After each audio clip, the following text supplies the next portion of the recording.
शनासा TV news के साथ कैसे दिलावर जदून शामिल करती हैं ब्रेकिंग न्यूज।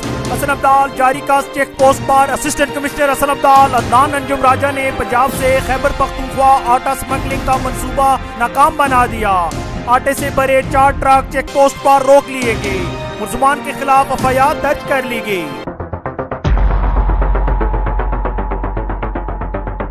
हम आपको बताते चले कि हसन अब्दाल जारी का चेक पोस्ट पर असिस्टेंट कमिश्नर हसन अब्दाल अदनान अंजुम राजा ने आटा स्मगलिंग करने की कोशिश को नाकाम बना दिया। असिस्टेंट कमिश्नर हसन अब्दाल ने जारी का चेक पोस्ट पर अपनी टीम के हमरा पंजाब से खैबर पख्तूनख्वा जाने वाले बगैर परमिट आटे से 4 बड़े ट्रकों को रोककर आटा स्मगलिंग करने की कोशिश नाकाम बना दी।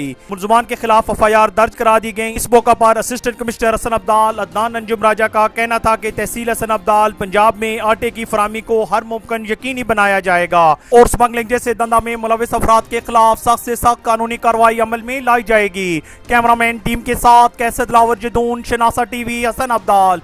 हम रखते हैं आपको इलाके भर की हर खबर से बाखबर। मजीद बाखबर रहने के लिए हमारा यूट्यूब चैनल सब्सक्राइब करें। सब्सक्राइब के लिए वीडियो के नीचे लिखे सब्सक्राइब पर क्लिक करें और बेल आइकन दबा दें। शनासा टीवी, आपका अपना टीवी।